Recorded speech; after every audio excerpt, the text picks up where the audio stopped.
Muito boa tarde para você, meu querido ouvinte, minha querida ouvinte. Este é mais um episódio do Pensa Comigo Podcast.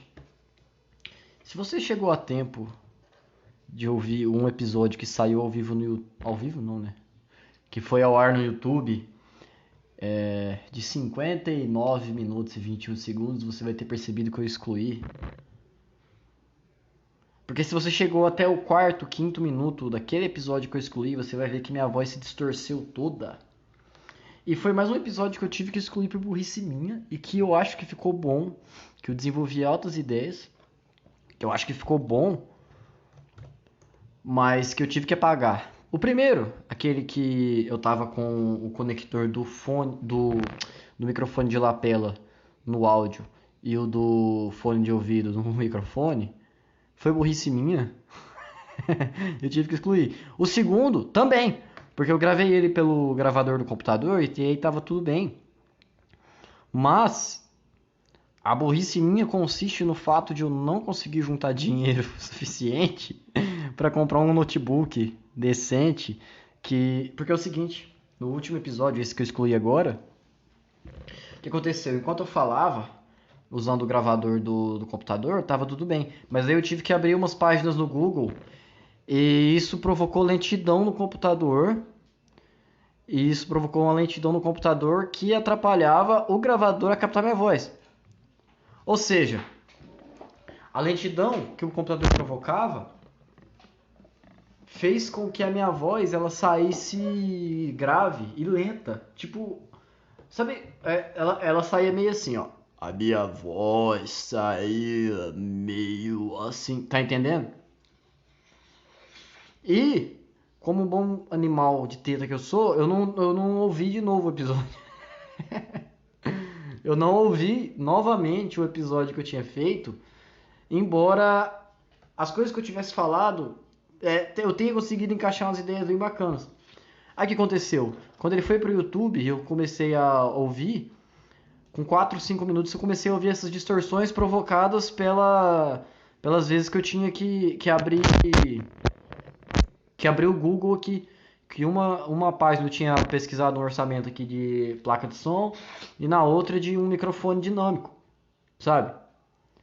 Aí provocou as porcarias das distorções. Então, segunda cagada minha, segunda burrice minha é justamente por não economizar o suficiente para comprar um PC bom, tá? Então recai sobre mim essas cagadas aí. Então, quando houver oportunidade, eu vou tentar emplacar de novo essa tese.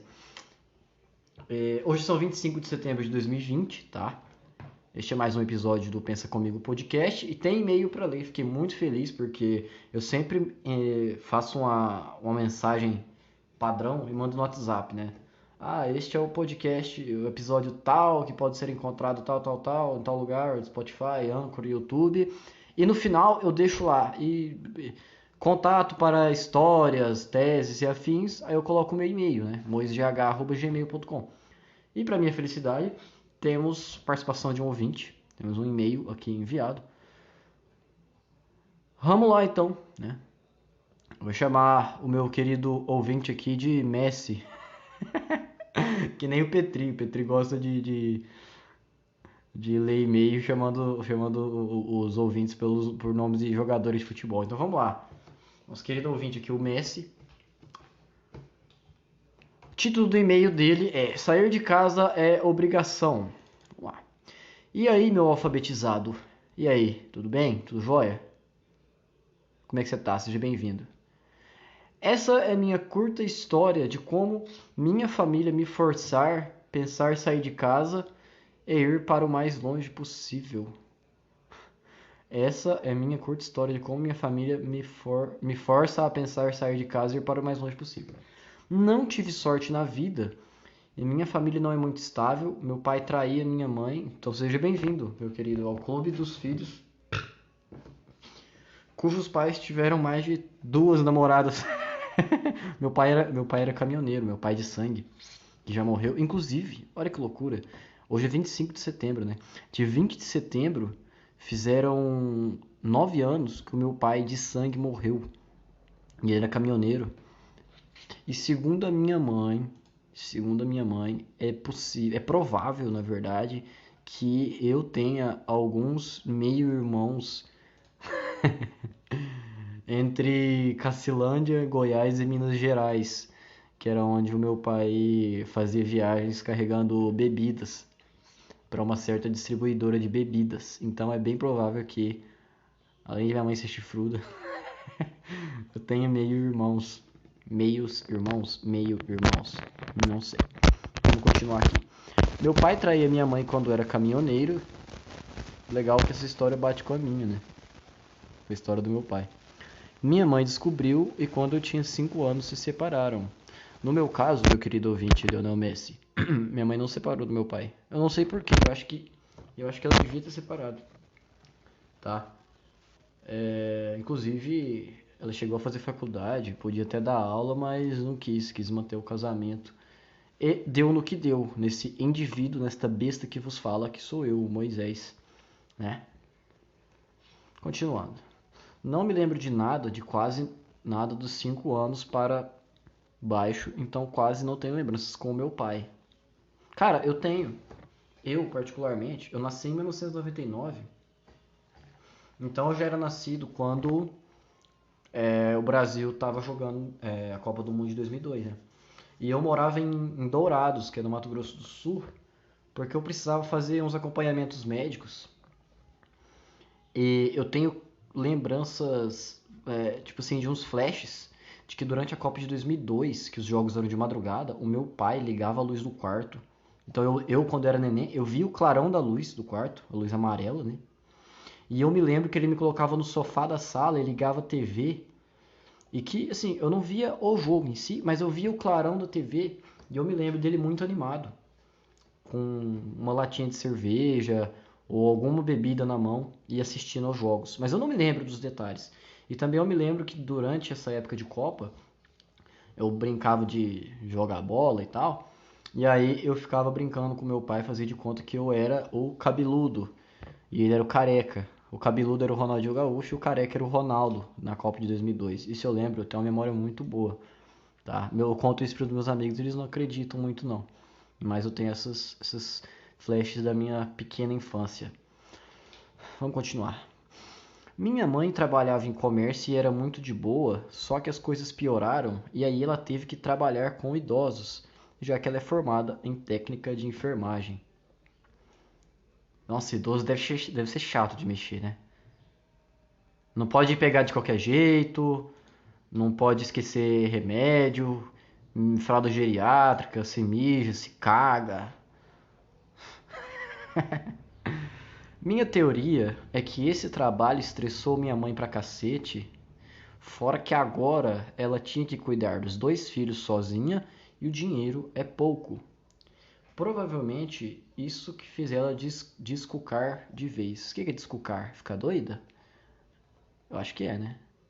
Descucar. Descucar pode ser ficar doida, eu acho. Então vamos entender que tua mãe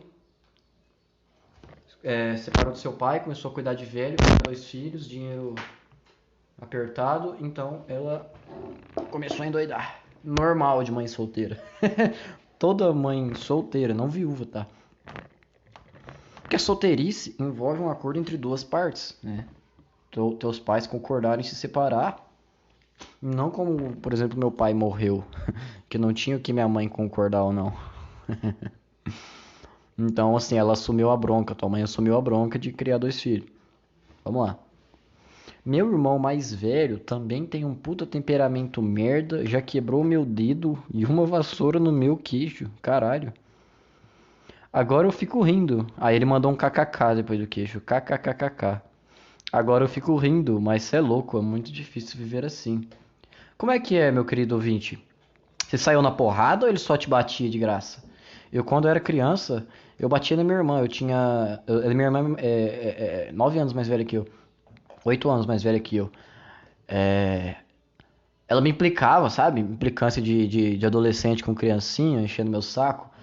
E eu tinha brinquedo de plástico. Eu batia nela com os meus brinquedos, eu puxava o cabelo dela. Eu era um filho da puta de violento.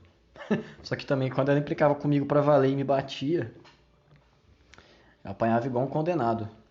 Mas e você, como é que era? Você brigava de volta? Você batia de volta ou você aceitava? Que é isso? O que tá acontecendo?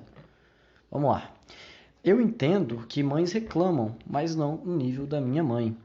É uma gritaria do caralho quando eu derrubo alguma coisa ou sei lá, esqueço algo no lugar errado. Bem-vindo ao clube dos filhos criados somente com mães. Que implicam por qualquer coisa. Aqui em casa é do mesmo jeito, nem no meu quarto eu posso mandar. Quem viu o vídeo onde eu gravei o cenário desse podcast, quem viu o vídeo onde eu filmei meu quarto, do jeito que eu arrumei ele, eu encostei a escrivaninha pesada perto da minha cama e deixei um espaço limitado entre uma cadeira de fio e um banquinho de madeira aqui, que é para eu gravar o podcast sentado na cadeira de fio ou sentado no banco de madeira. E a minha mãe faltou derrubar a casa por implicar comigo que eu mudei o meu quarto, porque ela disse que vai ficar ruim para ela limpar. Como se eu não tivesse a capacidade de limpar meu próprio quarto. Mas sabe por que eu não limpo? Porque, primeiro, eu sei que tem ela para limpar. E principalmente porque se eu pegar para limpar o meu quarto, ela vai encher o saco. Que eu tô fazendo molhaceiro pela casa, que eu tô atrapalhando ela a trabalhar, sabe? Então eu fico na minha. Aí eu mudei aqui um pouco do layout do layout do meu quarto e ela ficou chiando 2 horas na minha cabeça. Então, meu amigo, seja bem-vindo ao clube. Várias vezes ela já falou que não queria ter filhos. Talvez ela fale no calor do momento, mas sei lá, eu também me arrependeria. Mas eu fico com um puto sentimento de culpa. Aí que tá, bicho. Será que ela falaria isso se ela tivesse um marido que desse todas as condições necessárias para ela não precisar trabalhar? Será que ela falaria isso se você, sei lá, vamos supor que você tenha. Você não falou tua idade aqui, né? Mas vamos fazer de conta que você tenha a nossa idade, que você tenha 20 anos. Será que se você com 20 anos de idade, teoricamente, 20, 21, se você já tivesse uma condição boa o suficiente para não depender dela, mesmo que você morasse com a tua mãe, mas se você pagasse tuas contas e ajudasse a pagar a casa, as contas da casa, e na verdade ela dependesse de você, será que ela falaria isso? É lógico que a gente tem que considerar que é um saco, é uma porcaria a mãe da gente que se irrita por tudo e qualquer coisa. Do tipo, coisas fora do lugar dentro do nosso quarto, que é o jeito mais fácil de se organizar. E a minha mãe não fala, a minha mãe particularmente, ela não fala, que eu nunca queria ter tido. Ela não fala que se arrepende de ter tido filhos. Mas eu já falei várias vezes, meio que nas entrelinhas, que eu não deveria ter nascido, que ela podia ter me, sei lá, cara, me abandonado. Eu já falei, já dei a entender que eu não precisava estar aqui. Eu já dei a entender que a vida da minha mãe seria melhor se ela tivesse criado só minha irmã. Eu já dei a entender várias coisas nesse sentido que a sua mãe fala abertamente pra você, tá entendendo? Meio que eu tenho a, a postura que a sua mãe tem com você, eu tenho com a minha. Entendeu? Uma coisa inversa, do tipo, eu não precisava estar te dando trabalho. Eu não mereço a atenção, os cuidados que você deu pra mim. Caralho, abri um vídeo do Twitter aqui, sem querer. Eu não mereço todo esse cuidado, toda essa atenção que a minha mãe me deu ao longo da, da minha vida. Então, automaticamente, eu não precisava mesmo estar aqui. Eu nunca falei com essas palavras, porque eu tenho o cu na mão, né? Eu não vou querer magoar minha mãe assim, por pouca bosta. Mas eu acho que ela já entendeu essa minha vibe aí de não querer ter nascido. Vou fechar esse parênteses aqui, vamos continuar. Eu entendo que mães reclamam, mas não ao nível da minha mãe. É uma gritaria do caralho quando eu derrubo alguma coisa ou sei lá, esqueço algo no lugar errado. Várias vezes ela já falou que não queria ter filhos. Talvez ela fale no calor do momento, mas sei lá, eu também me arrependeria e mais eu fico com um puta sentimento de culpa. Meu irmão brigam pra caralho, ele já bateu nela. Numa dessas de defender ela, me fudi muito e tive que sair pra casa da minha avó. Caralho, velho. Você mora com o quê? Com um ex-presidiário? Mas como é que é, bicho? Teu irmão? É. É isso, cara. Como é que é a relação de vocês? Elas brigam. Vocês brigam sempre? Ele caça briga e você devolve? Ou ele caça briga e bate em vocês e. E como é que é, cara? Vocês não devolvem? O que é isso? Ou é você que caça a briga? É assim, porque pra mim que ninguém apanha de graça. Mas me conta como é que é o desenrolar aí, cara. O que provoca essas brigas? Ele usa droga? O que é o sistema aí? Porque eu e minha irmã, quando a gente morava junto, nós não brigávamos à toa. A gente brigava por motivos infantis, mas não sem motivo. Então, a minha mãe, ela não entrava no meio. Mas quem caçasse briga, apanhava. Então, qual que é, cara, Como é que é? Você entrava pra defender tua mãe e apanhava. E aí você teve que sair pra casa da sua avó. Mas é sempre, foram várias vezes. Vocês chegaram a ficar em paz? Como é que é o desenrolar disso? Porque eu adoro ler e-mails, dos poucos que eu já recebi, mas eu adoro ver detalhes das coisas. Eu gosto de saber a fofoca, mas mais ainda eu gosto de saber o porquê e o depois da fofoca, entendeu? Ah, por que que vocês chegaram a brigar? Por isso e isso, porque acontecia isso e isso. E o que aconteceu depois da briga? Como é que vocês resolveram? Assim, assim, assado, lá, foi cada um pro seu canto, ou a gente fez as pazes, ou a gente fez um combinado. Conta pra mim aí, cara. Fica à vontade, tá? Vamos lá. Meu irmão briga pra caralho e quase já bateu nela. Numa dessas de defender ela, já me fudi muito e tive que sair pra casa da minha avó. Como minha mãe trabalha nessa quarentena, pra evitar de meu irmão e correr o risco de morrer, eu tenho que ficar na casa da minha avó. Mas é morrer mesmo, fisicamente, ou é morrer por dentro? Seu irmão é tão perigoso assim? Ele tem algum. Sei lá, cara, ele tem problema mental? Qual que é dele? Me dá uns detalhes aí, eu tô curioso, porque não é que eu gosto de ver a desgraça alheia, mas é que se me contam uma história, por mais feliz ou mais triste que ela seja, eu gosto de ficar vendo os detalhes pra imaginar situações. Então, no seu caso, cara, eu imagino que. Vou criar minha tese aqui, cara. Tua mãe tendo que criar dois filhos, solteira, desquitada, sei lá. Como você falou que ela ficou descucada da cabeça, eu tenho pra mim que faltou atenção, faltou afeto pro seu irmão, que é mais velho, e isso ela deu pra você, essa atenção, né? Que você é o caçula. E talvez isso tenha afetado então a maneira como ele lida com as pessoas e a maneira como ele procura atenção. Mas aí que tá, eu não sei os motivos da briga, então eu não sei se o teu irmão é drogado, se ele tem problema mental, ou se é justamente por procurar atenção, tá?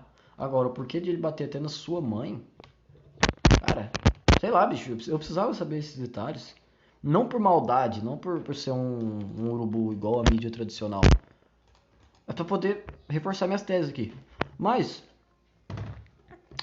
vou falar pela minha família. Minha mãe ficou viúva em 2011. Minha irmã já tinha 20 anos, eu tinha 12.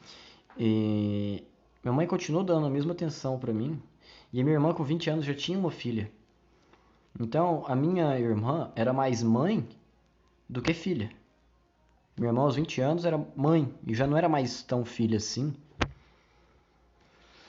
E, e mesmo assim, o que a minha mãe me dava em relação à atenção, a carinho, a cuidados básicos, não faltava para minha irmã, só que a minha irmã sempre que precisava de um socorro financeiro, sempre que precisava deixar a nenê com alguém, era a minha mãe que tomava a frente. Então, nas vezes que minha irmã e meu cunhado estavam apertados, ou que eles até não tinham condição de pagar aluguel, ou que eles precisavam fazer alguma viagem para fazer algum curso ou alguma coisa do tipo, eles deixavam a neném na casa da minha mãe. Então, Porque é diferente, cara, se tratar uma separação dos pais de um falecimento. Porque a separação, ela tem um motivo comprido para acontecer, um motivo que envolve relações entre pessoas. Teus pais não se separaram do nada. Eles se descombinaram de uma tal maneira, eles perderam a sincronia de uma tal maneira que eles já não eram mais um casal, eles eram uma dupla. Eles eram dois indivíduos separados na prática. E aí, o trauma da separação ele foi lento, ele foi gradual, né? Porque eles foram percebendo ao longo do tempo como aquele casamento deles estava desgastado e tiveram que tomar uma providência. Agora, a morte, por exemplo, de um marido, a morte de uma esposa, você não espera. Você pode ainda ter uma conexão do caralho com o teu parceiro, com a tua parceira, né? Tua esposa, teu marido. E de repente o cara morre, a mulher morre. Então, automaticamente, ainda resta dentro da pessoa que ficou viúva uma parcela, uma fração do que era os sentimentos, do que eram os sentimentos ligados àquele casamento. Tá entendendo? Os meus pais, eles se davam bem quando eles eram casados. Eles não eram aquele casal apaixonado do caralho, aquela coisa bem romântica, mas eles se davam bem. Então, quando meu pai morreu, que ele morreu de repente, ele infartou, ainda assim minha mãe nutria aquele sentimento de afeto pelo marido dela. Agora, se meus pais tivessem também se separado, aquele sentimento de afeto ia se desfazendo aos poucos, ao ponto de que aquele casal já não existia mais, eram só dois indivíduos dividindo o mesmo teto, e automaticamente eles já também repassariam essa carga, ou melhor, essa separação emocional para os filhos. E a minha tese é de que isso que aconteceu. A separação emocional que ocorreu entre seus pais recaiu sobre vocês e a pequena fração de, sei lá, de atenção, de amor de mãe que sobrou, ela recaiu sobre você, talvez, embora sua mãe começasse a acumular um monte de coisa para fazer, porque ela estava solteira. E da parte do seu irmão, talvez não tivesse sobrado nada, justamente por ele ser mais velho, pelo que eu tô entendendo, né? Pelo que você falou. Do meu caso, dos meus pais, o que a minha mãe me dava em atenção, em carinho e cuidados, para minha irmã não faltou em relação a, a parte de ajudar a cuidar da minha sobrinha e às vezes até socorrer financeiramente a minha irmã. É assim que eu quero diferenciar uma separação de uma morte, tá? Uma separação de pais de uma viuvez. Vamos continuar. Como minha mãe trabalha nessa quarentena, para evitar de ficar com meu irmão e correr o risco de morrer, eu tenho que ficar na casa da minha avó. Essa é uma família saudável. E um emojizinho de daquela carinha apaixonada com o coração no lugar dos olhos, sabe? Ai, bicho, é foda, cara. Pra chegar a um ponto de você ter que fugir literalmente do seu irmão, para você ter que ficar longe dele de propósito,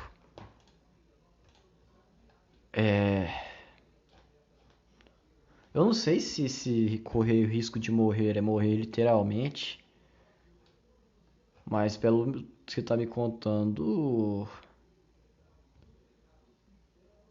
cara, complicado porque são irmãos, né?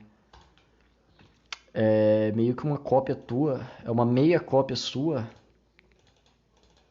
que teve a mesma criação que você e que responde de maneira diferente aos estímulos das pessoas. E o mais gozado disso tudo é porque talvez mesmo que vocês fossem gêmeos, também existiria uma chance de que o teu irmão se comportasse de maneira diferente à sua, ao ponto de mesmo sendo irmãos gêmeos, vocês não se reconhecessem. Mas é muito louco pensar que dois irmãos tenham que se separar à força, né? Porque um tem medo do outro. Isso tá mais por uma novela uma novela das nove. Isso tá bem mais pra uma novela das nove, pra um conto de drama, do que pra uma história familiar comum. Isso me assusta pra caralho, porque eu não tenho nem reação, não tenho nem resposta pra isso, cara. Ainda bem que você tem tua avó, aparentemente. Tem meu avô, mas meu avô mora Ele mora numa casa, que assim, a casa da frente é dele, mas ele mora no kitnet no fundo porque ele quer. Mas se por acaso eu tivesse necessidade, a urgência de morar com o meu avô, não ia ter como. Porque a casa da frente ele aluga. Ele mora na dos fundos que tem um quarto só. Sei lá, continuando. Tô pensando em fazer um concurso militar, ir para qualquer lugar e pelo menos não ser um fracassado que nem meu irmão, que tem quase 30, nunca saiu de casa e é Uber. E arrasta um curso que todo mundo sabe que ele não vai terminar. Essa é minha história, comenta aí. Sucesso nos podcasts. Obrigado, meu companheiro, tamo junto. Ele mandou uma foto do dedo dele quebrado. Cara, ainda bem que não é fratura exposta. Eu posso ver vídeo, eu posso ficar o dia inteiro vendo vídeo de muçulmano decapitando cristão, vídeo de mutilação. Eu posso ficar o dia inteiro vendo vídeo de bizarrice, gente enforcada, os caralho. Mas se eu ver uma fratura exposta, um braço, sabe, torto, o osso para fora, uma perna, se eu ver isso, eu vomito, tá? Quando eu vejo algum vídeo que por acaso aparece uma fratura exposta, se não der tempo de eu pausar ele na hora, eu passo mal, eu fico mal, a pressão baixa, eu fico pálido. Aí, você me falou que tá pensando em fazer um concurso militar e ir pra qualquer lugar. Bicho, mete ficha, cara, se você acredita nisso. Se você tem também aptidão de colocar a cara em um concurso militar, qualquer patente que seja, qualquer o salário que seja, e tiver a oportunidade de vazar embora, vai, cara. Porque o lugar onde a gente vive, eu vou falar coisa batida, vou falar o feijão com arroz, cara, mas o ambiente que a gente vive, ele tem tudo a ver com a maneira que nós vamos nos tratar, com a maneira cara, com a maneira que nós vamos pegar a rotina do mundo. Tá entendendo? Então, quanto mais tóxico é o seu ambiente, maiores as chances de um incentivo para você seguir aquele padrão são reais. Deu para me entender, cara? Então, assim, se você tiver condição de vazar embora, sei lá, você quer prestar um concurso para ir morar lá em Roraima. Se você tiver condição de achar uma casa para alugar lá, de um serviço, e você já tiver idade para isso, cara, vai embora. Se você não tiver apego com, essa aqui é a casa que eu fui criado e eu não quero sair daqui, aí você vai ter que lidar com os incentivos que esse ambiente te dá. Já se você tiver a ambição, tiver a capacidade de sair fora e ir para um lugar novo, onde você vai construir então a sua jornada, bicho, mete ficha, cara. Eu quero que daqui sei lá quanto tempo, para quando tá marcado esse concurso e esses resultados, eu quero que você me responda.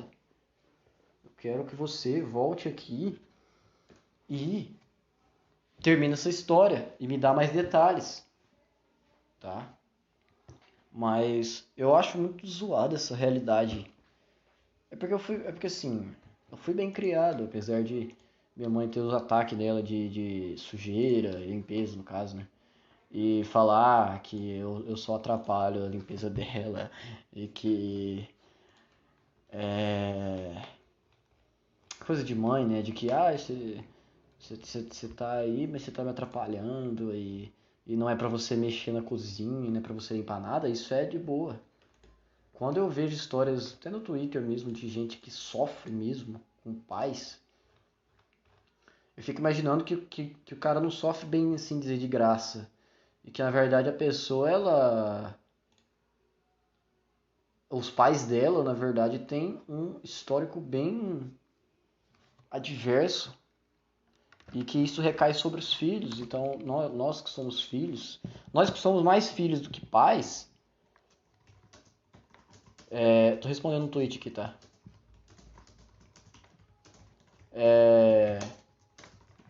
Nós somos então fruto não só do sexo entre eles, mas da maneira em que os seus pais se tratam entre si. E isso vai recair sobre nós que somos mais filhos do que pais. Por isso que agora eu vou terminar o teu e-mail com um agradecimento. Muito obrigado pela sua participação, meu querido Lionel Messi.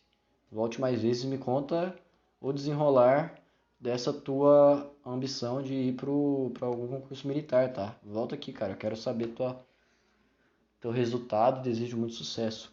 Aí, puxando o gancho agora nessa questão de que os filhos são, lógico, os resultados das interações entre os pais no meio que eles vivem, que seja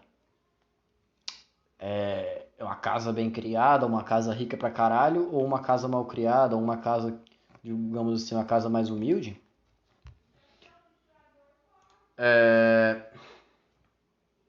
Por que tem transexual que quer ter filho, que quer adotar filho?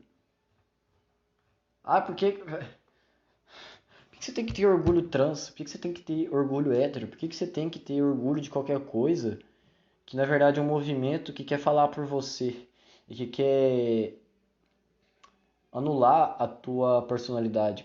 Puta que pariu! Quantas vezes eu já não bati nessa tecla aqui? Que se você precisa de alguém pra falar por você. Porque aí nesse papo do nosso querido ouvinte aqui, né? São dois irmãos, um é mal criado, que é ao ponto de que eles têm que se separar para um não matar o outro. E a mãe ficou meio lelé da cuca por questão de ter se separado. Eu, primeiramente, já quero deixar claro que eu não quero ter filhos, cara. Eu acho que eu não tenho condição, eu não tenho moral, eu não tenho a capacidade de deixar cópias minhas para esse mundo por dois motivos. Porque eu não tenho know-how para isso, cara. Eu não tenho know-how para criar um filho. Não é nem questão de dinheiro, cara, mas é de, sei lá, velho, eu não tenho. Por mais que eu goste das minhas sobrinhas e saiba tratar elas com respeito e elas me respeitem, mas eu não as vejo como minhas filhas. Eu vejo as minhas sobrinhas mais como irmãs, entendeu? Do que como sobrinhas. E elas me respeitam nesse nível. Mas eu não saberia criar um filho da maneira. Eu não saberia passar os meus princípios de valorizar o indivíduo para um filho meu. Eu acho que ninguém, nem o ser humano, merece ser uma cópia minha. E segundo, porque olha como o mundo tá esquisito. Olha como tá tudo nada a ver. A gente tá entrando num ciclo de altas temperaturas e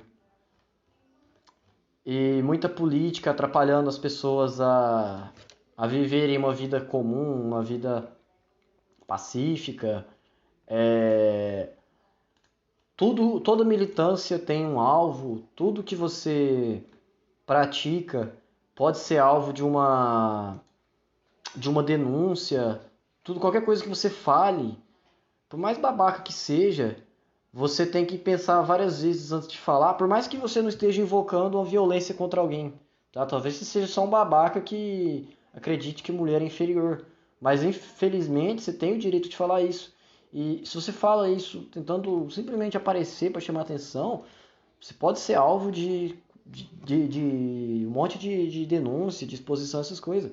Ou então, se você coloca na internet uma opinião que vai contra o padrão, mas que também não está ofendendo ninguém. Por exemplo, eu acredito que o Estado deva ser derrubado. Eu acredito sim que o Estado é uma gangue, que imposto é roubo.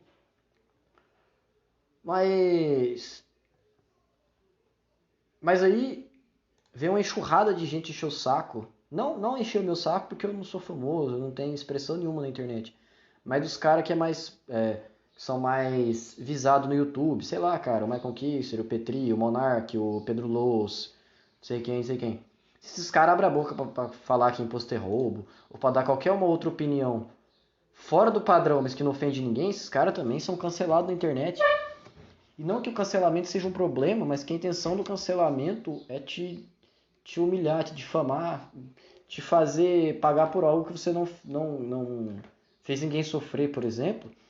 E isso vai escalar de uma maneira muito perigosa à medida que mais e mais pessoas vão se tornando progressistas. Então eu acho que se eu puser um filho no mundo, vai ser muita irresponsabilidade minha de submeter ele a esses perigos, tá? Porque tem muito louco na internet, tem muito cara que realmente discorda de você e vai te procurar e vai fazer um inferno na tua vida, entendeu? E ameaça, etc, cara, vai invadir tua privacidade. Tá entendendo? Eu tenho medo de pôr filho no mundo por isso. E eu acho super nada a ver uma... Primeiro que assim, a mulher ela nasce mulher, sim, ela nasce com órgãos genitais femininos e não sei se por problema mental ou por lavagem cerebral ou por qualquer outro fator, ela então resolve se considerar um homem, ela resolve ter atitudes de homem, tipo falar palavrão, cuspir, short e chinelo, camisa de time, fazer degradê, implantar não, né? Tomar hormônio para nascer barba, tomar hormônio para voz engrossar, fazer cirurgia de mudança de sexo. Aí elas começam a ter atitudes e desenvolver uma fisionomia de homem. Para quê? Para se parecer com um homem padrão. E o homem padrão é o elemento, sei lá, cara, o arquétipo mais odiado pelos progressistas em geral, sobretudo os feministas, sobretudo os caras dos movimentos LGBT, né? Tudo que você fala na internet, se você for um homem branco cis hétero, vai aparecer algum progressista, algum militante para te encher o saco. Olha o homem cis hétero querendo dar pitaco em como a mulher deve conduzir a sua gravidez, sabe? E aí, essa galera que bate em homem na internet apoia uma galera que quer se parecer um homem padrão, tá? A feminista, ela apoia o direito do transexual de se parecer com o que ambas mais odeiam, que é o homem padrão. Tá entendendo? Da mesma forma, o sujeito que nasce homem e por alguma desordem ou por algum motivo externo quer se tornar mulher, fazer aplique no cabelo, mecha loira, passar batom, maquiagem, todos esses apetrechos femininos, vestir roupa feminina, andar e falar igual mulher, tomar hormônio pra ficar mais feminino, fazer cirurgia de remoção de sexo. Pra quê? Pra se parecer com uma mulher padrão, que também é alvo dos ataques, é alvo das histerias dos progressistas. Aí vem as feministas e vem os LGBTQIA+, encher o saco das mulheres padrão, mas vem apoiar os homens que querem se parecer com mulheres padrão. Eu tenho pra mim que esse movimento progressista é a semente do próprio mal. Porque enquanto houver indivíduos capazes de pensar por si só, capazes de determinar os próprios princípios, apesar de se apoiarem em opiniões alheias, que também é importante você considerar o que certas pessoas falam para você. Porém, o que anula a tua individualidade é você só se apoiar nisso. Aí, o que acontece? Enquanto houverem pessoas que são capazes de pensar por si só e ainda assim fazerem as suas opiniões valerem de forma natural, sem se arvorarem em movimentos externos, em bandeiras, aí o que acontece? Não vai ser possível que o movimento progressista ocupe as mentes de 100% da população. Dessa forma, parte da população que não aderiu que não vai aderir ao movimento progressista vai continuar tendo uma vida normal, uma vida ok, trabalhar para juntar dinheiro. Chegou gente aqui, vou ter que pausar. Do contrário, o movimento progressista que prega que você pare de ter filhos porque vai fazer mal para o mundo, que você não dê certas opiniões porque vai fazer mal para certos grupos, prega que você não coma carne porque vai sustentar uma indústria do abate animal, sabe? Esses grupos são tão degenerados por si só, que por isso que num dos últimos podcasts que eu publiquei, veganos não vão ter netos, porque eles não fazem churrasco. Eles não fazem um churrasco tradicional. Eles não passam para frente a tradição de 40 mil anos que os seres humanos têm de abater animais para comer. Automaticamente, aliado a essa ideologia de não ter filhos e de não expressar a individualidade que existe dentro deles, isso vai fazer com que dentro de uma ou duas gerações essa onda progressista possa conseguir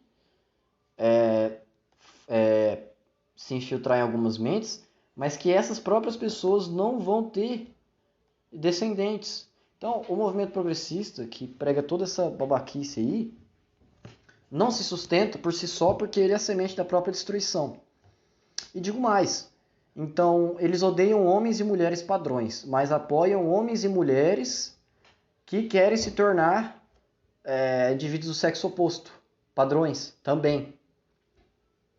E, para piorar a condição deles, além de se comportarem, de se parecerem, de se vestirem e de quererem ser tratados como indivíduos do sexo oposto, eles ainda querem ter filhos. Sei lá, adotivos, que seja.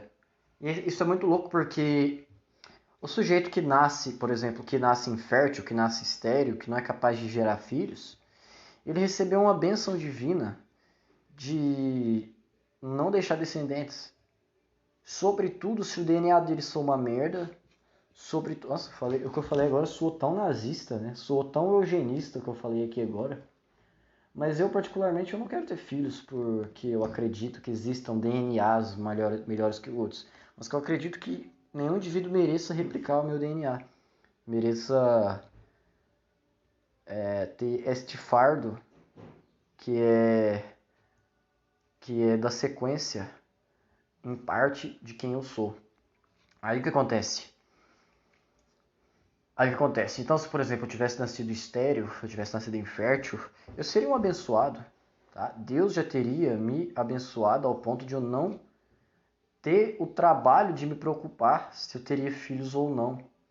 Se é que vocês me entendem. Aí, desrespeitando a vontade de Deus, eu tomaria a decisão de adotar um filho. Quer dizer, Deus chegou aí pra mim e falou, ó, você nasceu estragado, você tem uns probleminha aí, você só tem merda na cabeça.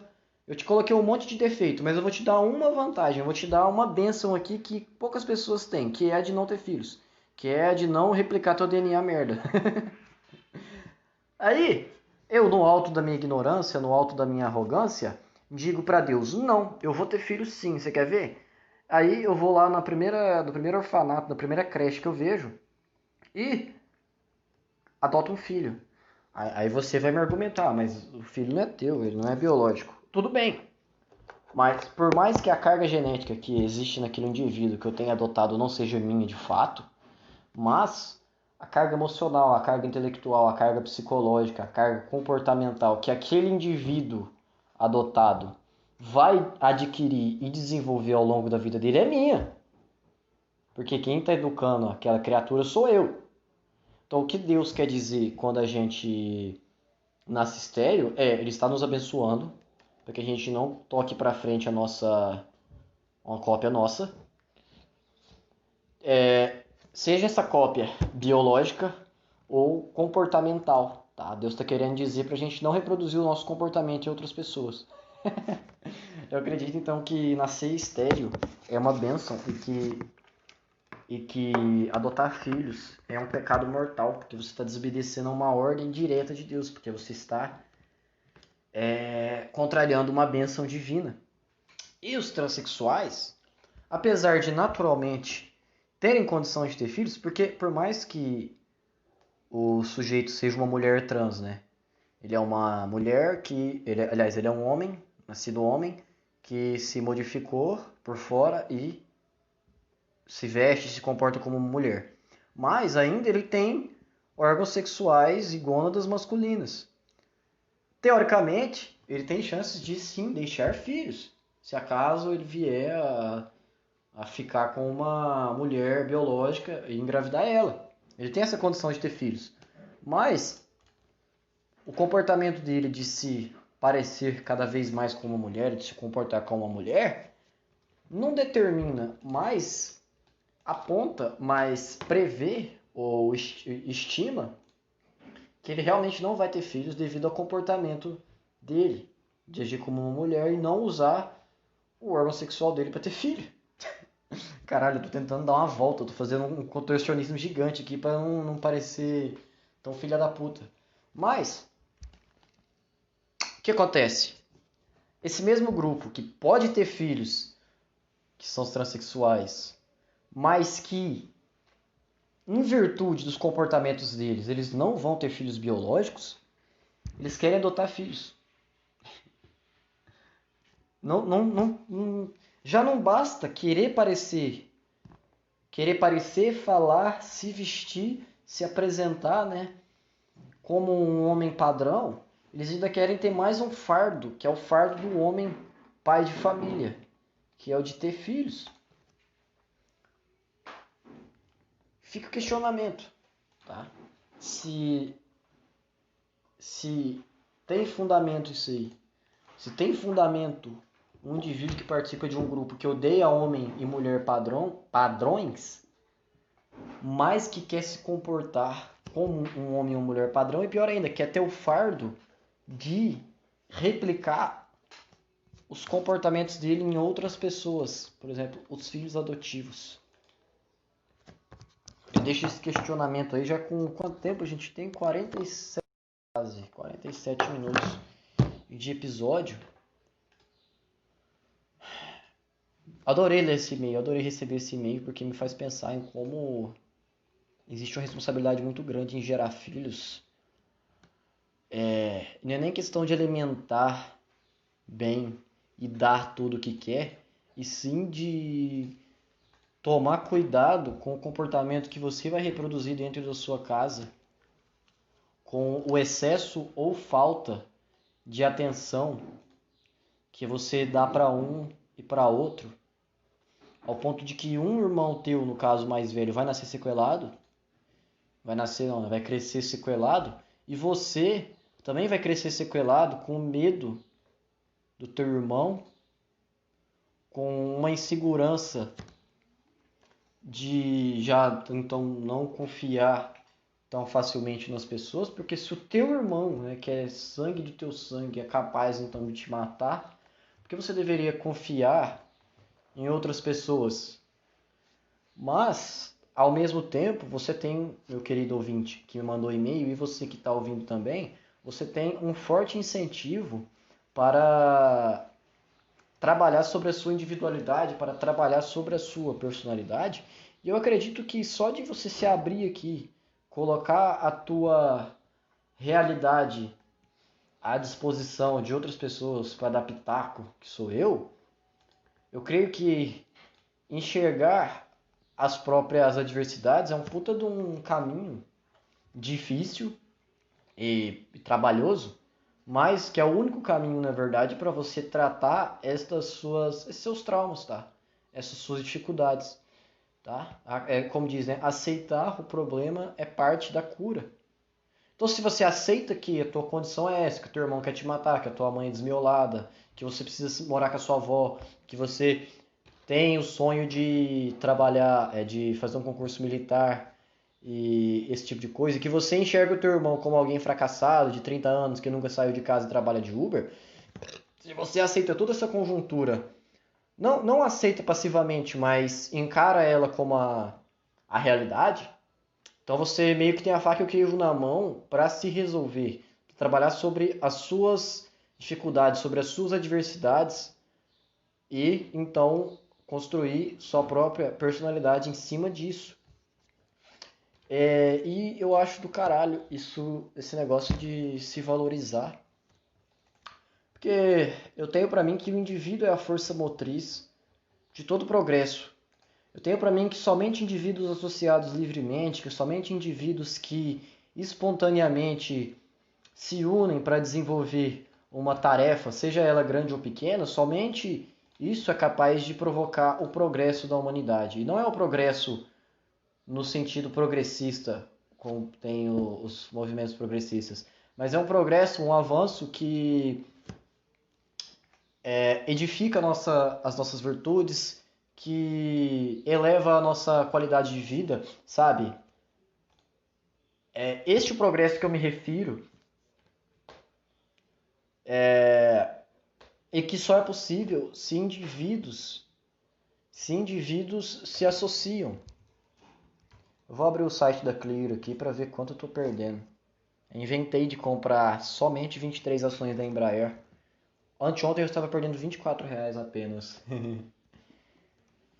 e por isso que eu, inclusive, para quem não sabe, eu sou anarcocapitalista, eu defendo que o Estado é uma gangue e que imposto é roubo, mas que não é simplesmente, vamos fazer uma revolução, vamos matar político, vamos acabar com tudo. Eu tenho para mim que o reforço da sua personalidade, que é a edificação do seu caráter, seja você comunista ou seja você anarcocapitalista, que seja, mas que atingir um grande objetivo vai começar da maneira como você se trata na prática. E que isso envolve, primeiramente, você valorizar a sua personalidade, você colocar na balança os seus defeitos e as suas virtudes e trabalhar sobre isso ao ponto de que você não dependa de ninguém para falar ou fazer por você, e sim que as pessoas te vejam como um referencial, como alguém que pode resolver problemas, tá entendendo? E que dessa forma vai facilitar a tua caminhada em busca de melhorar a sua condição. Então, sim, eu sou anarcocapitalista, mas eu tenho para mim que não é simplesmente uma revolução que vai resolver os problemas, e sim o reforço da necessidade de a gente levar essa responsabilidade ao nível individual, ao ponto de a gente se alimentar de cultura, de a gente se alimentar literalmente bem, de a gente parar de comer porcaria, de a gente desenvolver o nosso corpo de uma maneira saudável, de a gente acordar cedo para aproveitar melhor o dia e fazer mais coisas, tá entendendo? E tudo isso passa pelo primeiro obstáculo, que é encarar e apontar os próprios defeitos, não de uma maneira julgadora, mas de uma maneira analítica. Isso é do caralho. E eu tinha uma tese muito boa. Quem já viu o filme Fragmentado, saca que eu esqueci o nome do personagem. Faz 5 minutos que eu tô tentando abrir o site da Clear aqui. Meu notebook é tão cagado que foi abrir só agora. Tô perdendo só R$ 25,84. Olha que beleza.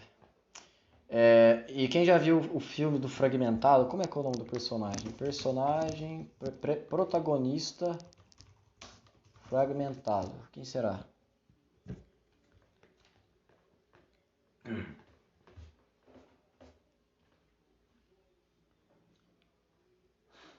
Olha isso, cara. Que notebook porcaria.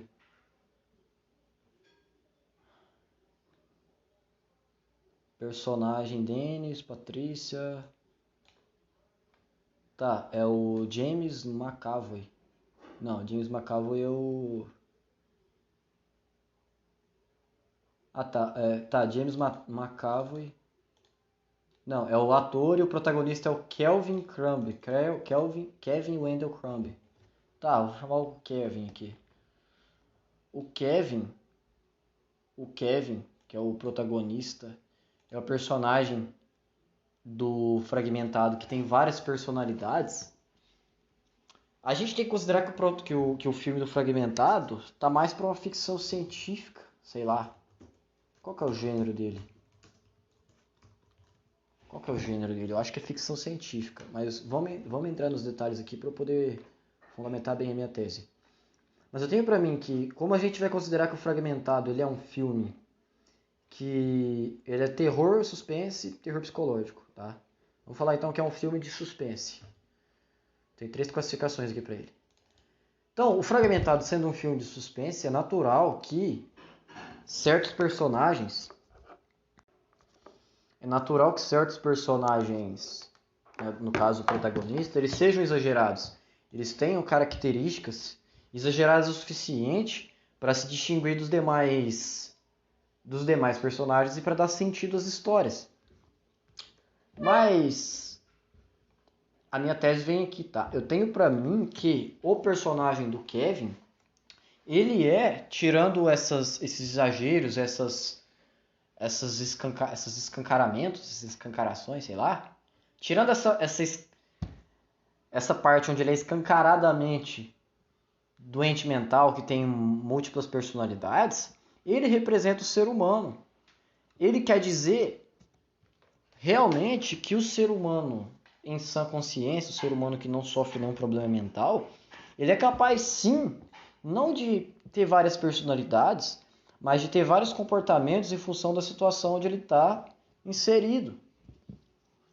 E essas personalidades, esses comportamentos que cada ser humano apresenta em virtude das situações, eles são dados por incentivos, por princípios, tá?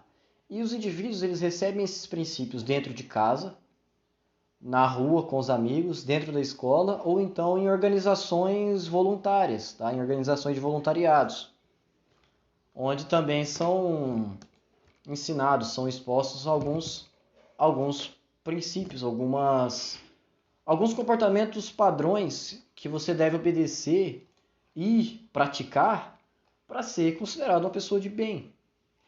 Isso é um princípio, tá? Isso é uma virtude. Aí, o que quer dizer? Que nós, enquanto personalidades, nós temos vários princípios dentro de nós. Alguns mais e outros menos. Alguns em maiores, outros em menores graus. Sei lá, a Madre Teresa de Calcutá, por exemplo, ela era uma personalidade muito forte, cuja maior virtude, cujo maior princípio era a caridade. Sei lá, o Albert Einstein era uma personalidade forte, cujo maior princípio era, sei lá, cara, a busca por conhecimento, a sapiofilia, acho que é isso, sapiofilia. Sei lá, bicho, o Elon Musk, por exemplo, é uma personalidade forte, cuja maior virtude, cujo maior princípio é a criatividade ou a inovação, que seja, tá entendendo? Mas se você colocasse, por exemplo, o Elon Musk num ambiente onde a criatividade não é premiada, automaticamente, se o Elon Musk, por exemplo, fosse um servidor público, aquele princípio dele de ser criativo, de ser proativo, naturalmente iria ser substituído por uma virtude de ser obediente, uma virtude de ser apenas honesto, por exemplo. Tá entendendo? Então, as virtudes dos indivíduos, elas se sobrepujam, elas se sobressaem conforme os incentivos. Já o filme Fragmentado, então, ele retrata isso, ele retrata isso de uma maneira exagerada, porque o personagem lá, o Kevin, o protagonista, ele sofre problemas mentais. Mas se ele não sofresse problemas mentais, ainda assim, ele apresentaria aqueles comportamentos de cada personalidade ao longo da vida dele, ao longo das situações onde ele está inserido. Por exemplo, haveriam situações em que seria para ele incentivador ele apresentar aquele comportamento da velhinha lá. Outras situações seria mais incentivador ele apresentar um comportamento daquele personagem dele que é mais culto, que é mais filósofo, que representa, sei lá, um cara que é mais racional. A velhinha representaria uma virtude mais paciente, mais bondosa, sei lá. Ou aquele personagem dele que é o mais assustador, que é aquele que ele vira quase um lobisomem, que sobem nas paredes. Pô, não quer dizer que na vida real, que no dia a dia, ele ia subir nas paredes das casas, mas eu quero dizer que haveriam situações em que ele teria um incentivo para ficar irado, para ficar puto da vida com alguma coisa, entendeu? Então, o Kevin, personagem protagonista do Fragmentado, ele representa tão bem o indivíduo de uma maneira que só escancarando, que só colocando aquilo de uma maneira assustadora, de uma maneira que chame atenção, para conseguir explicar a importância de os indivíduos cultivarem virtudes ao longo da sua criação, tá? Seja como filhos, ou seja como voluntários de uma organização, ou seja como amigos, de que o ambiente, de que a situação, de que a ocasião, ela vai demandar que uma parte dos seus princípios, uma parte da sua personalidade se destaque com um certo princípio. Se você está passando na rua e tem, sei lá, um cara pedindo esmola, se de alguma maneira a caridade, um princípio da caridade foi ensinado para você, aquela é a situação onde você vai ter que ser caridoso ou não. Se você percebe que algum amigo seu está se aproveitando de você, sei lá, te pedindo dinheiro, ou se aproveitando das tuas coisas, ou querendo se escorar em alguma facilidade tua, é natural então que você apresente um comportamento de repulsa, um comportamento que evidencie o seu descontentamento, tá entendendo? E eu tenho para mim então que indivíduos que se unem por um objetivo, para construir alguma coisa, para desenvolver algum projeto, para fazer qualquer finalidade, para trabalharem juntos, cada indivíduo vai dar o melhor da sua personalidade. Cada indivíduo vai fazer uma característica que foi ensinada se sobrepujar em relação às demais, tá? Porque aqui eu quero entrar num projeto muito bacana para o qual fui convidado, que eu ainda não vou dar detalhes, mas basicamente eu fui convidado pelo Felipe Ojeda para auxiliar em uma rádio libertária online e eu estou muito feliz por isso, tá?